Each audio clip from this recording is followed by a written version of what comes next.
Hello friends, हम लोग Lucent का आज फिजिक्स देखने वाले हैं। और फिजिक्स में चल रहा था यांत्रिकी। पार्ट 1 जो है वो हो गया था 20 क्वेश्चन का। 20 क्वेश्चन के बाद आगे हम देखेंगे पार्ट 2, सेट 2 है, उसको स्टार्ट करते हैं। और पार्ट 1 अगर आपने नहीं देखा है तो उसको जाकर आप देख सकते हैं। आपका प्लेलिस्ट यहाँ पे बना हुआ है, तो वहाँ से आप एक्सेस कर सकते हैं। ये पार्ट 13 तक चलने वाला है यांत्रिकी। उसके बाद हम अगला चैप्टर को स्टार्ट करेंगे।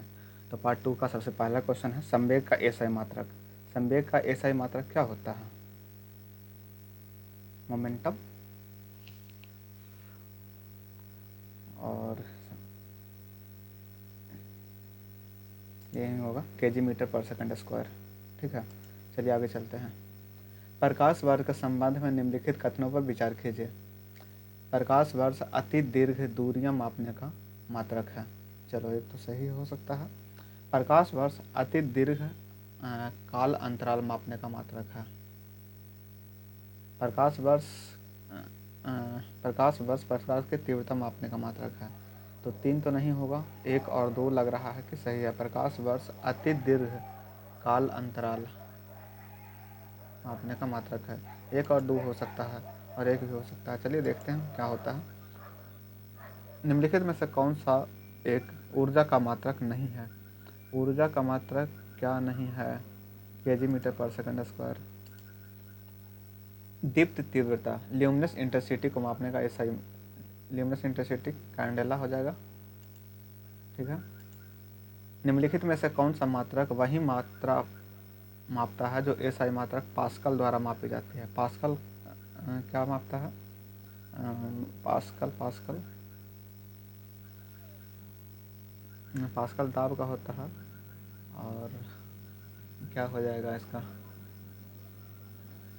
बार तो नहीं होगा, जूल नहीं होगा, न्यूटन नहीं होगा, तो टॉर हो सकता है। चलिए देखते हैं। निम्न में से ऊष्मागतिकी यानी थर्मोडायनेमिक्स तापमान की एसआई इकाई केल्विन हो जाएगा। किए गए कार्य की इकाई क्या है? कार्य की इकाई क्या है? जूल। चलिए आगे देखते हैं। त्वरण ज्ञात करने का सही सूत्र। अब त्वरण ज्ञात करने का सूत्र क्या होता है? v बराबर u प्लस ए टी। अब इसको आप करके देख लीजिए, तो ये वाला आ जाएगा। t इधर जाएगा तो ए टी हो जाएगा, और माइनस v है, माइनस u है, तो u इधर जाएगा तो प्लस हो जाएगा, तो v बराबर u प्लस ए टी हो जाएगा। ठीक है, चलिए आगे चलते हैं। त्वरण का एसआई मात्रक क्या है? मीटर पर सेकंड स्क्वायर। ठीक है, चलिए आगे चलते हैं। यहाँ पे कुछ मिलान करने का दिया है। ठीक है। उच्च वेग क्या होगा? उच्च वेग मैग हो जाएगा। ए का 1 हो जाएगा, ए का 1 इसमें है और इसमें है, तो ये नहीं होगा, ये नहीं होगा। ठीक है। तरंग धैर्य का क्या होगा?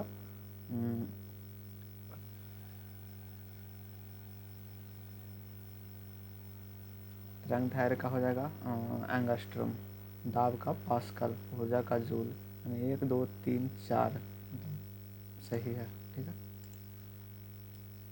दूरी का हो जाएगा प्रकाश वर्ष। ए का 3 ई दोनों में है। ठीक है। पदार्थ की मात्रा मोल 1 होगा, बी का 1, यानी आपका आंसर ये हो जाएगा। चलिए आगे देखते हैं। त्वरण क्या हो जाएगा? मीटर पर सेकंड स्क्वायर, यानी ए का हो जाएगा 4 मीटर पर सेकंड स्क्वायर। ए का 4 एक ही में है। चलिए, तो हो गया। प्लांक का अचर में किसका आयाम होता है? प्लांक नियतांक, प्लांक के अचर में किसका आयाम होता है? रैखिक गति का, यही हो जाएगा ना। चलिए आगे देखते हैं। एक लकड़ी झूले पर बैठी एक लड़की है, सॉरी, एक लड़की झूले पर बैठी स्थिति में झूला झूल रही है। उस लड़के के खड़े हो जाने पर दोलन का आवर्तकाल क्या हो जाएगा? आवर्तकाल तो कम ही होगा। चलिए देखते हैं। घूर्णन करती एक गोल मेज पर अचानक एक लड़का जाकर बैठ जाता है। घूर्णन करती एक गोल मेज पर अचानक एक लड़का बैठ जाता है। मेज के कोणीय वेग पर क्या प्रभाव पड़ेगा? कोणीय वेग कम होनी चाहिए या बढ़ जाएगा? घूर्णन करती एक गोल मेज पर अचानक एक लड़का आकर बैठ जाता है। मेज के कोणीय वेग पर क्या प्रभाव पड़ेगा? चलिए देखते हैं। यदि किसी चलती हुई वस्तु के वेग को 2 गुना कर दिया जाए तो उसका त्वरण क्या होगा? त्वरण दोगुना हो जाएगा, गतिज ऊर्जा दोगुनी हो जाएगी, गतिज ऊर्जा 4 गुनी हो जाएगी। किसी चलती हुई वस्तु के वेग को दोगुना कर दिया जाए, वेग को दोगुना करते हैं तो त्वरण भी दोगुना होगा। चलिए, किसी पिंड के द्रव्यमान तथा भार में अंतर होता है क्योंकि पिंड के द्रव्यमान और भार, द्रव्यमान परिवर्तनीय होता है जबकि भार स्थिर होता है।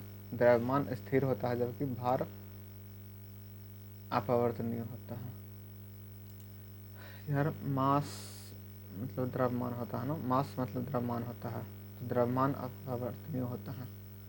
देखते हैं क्या क्या है। किसी भी स्थिति स्थिर या गतिशील वस्तु की स्थिति और दिशा में तब तक कोई परिवर्तन नहीं होता जब तक उस पर कोई बाह्य बल न लगाया जाए। कौन सा नियम है? न्यूटन का फर्स्ट नियम, न्यूटन के गति विषय का तृतीय दूसरे प्रथम नियम। किसी असंतुलित बल द्वारा किसी पिंड में उत्पन्न त्वरण, किसी असंतुलित बल द्वारा किसी पिंड में उत्पन्न त्वरण बल के व्युत्क्रमानुपाती होता है, बल का अनुक्रमानुपाती होता है, बल के प्रभाव में स्वतंत्र होता है। चलिए देखते हैं। न्यूटन के गति के तीसरे नियम के अनुसार क्रिया प्रतिक्रिया संबंध हमेशा बराबर होता है और विपरीत होता है। हमेशा एक वस्तु पर लगने होता है, भिन्न भिन्न वस्तुओं पर लगे हो सकते हैं, हमेशा भिन्न भिन्न वस्तुओं पर ही लगे होना चाहिए। भिन्न भिन्न वस्तु रहेगा तभी लगेगा।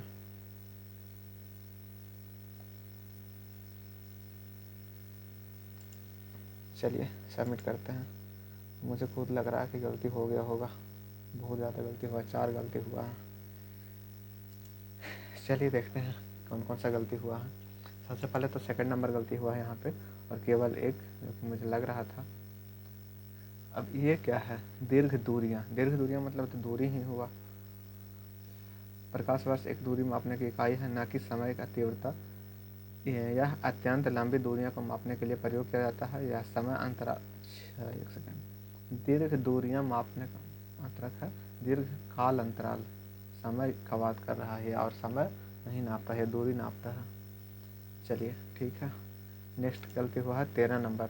प्लांक के अचर में किसका आयाम होता है? कोणीय बेग का, रेखीय बेग का नहीं। प्लांक का अचर जो होता है, प्लांक कांस्टेंट का आयाम कोणीय गति यानी एंगुलर मोमेंटम होता है। इसका मान 6.63 इंटू 10⁻⁻34 जूल सेकेंड है।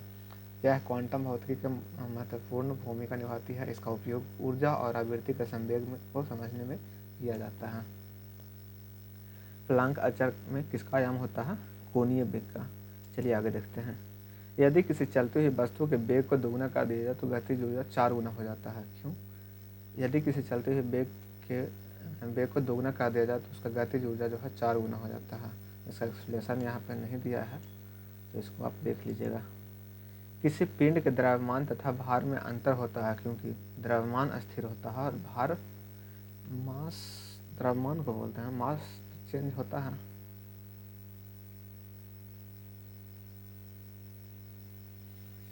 किसी पिंड के द्रव्यमान तथा भार में अंतर होता है क्योंकि द्रव्यमान स्थिर रहता है जबकि भार परिवर्तनीय होता है। चलिए ठीक है, मैं अपना भी कोशिश करता हूँ सुधारने का। बाकी आपको ये वीडियो कैसा लगा जरूर हमें कमेंट बॉक्स में बताइएगा, और इसी तरह का वीडियो देखने के लिए चैनल को सब्सक्राइब कर लीजिए और वीडियो को लाइक कीजिए। मिलते हैं नेक्स्ट वीडियो में। जय हिंद।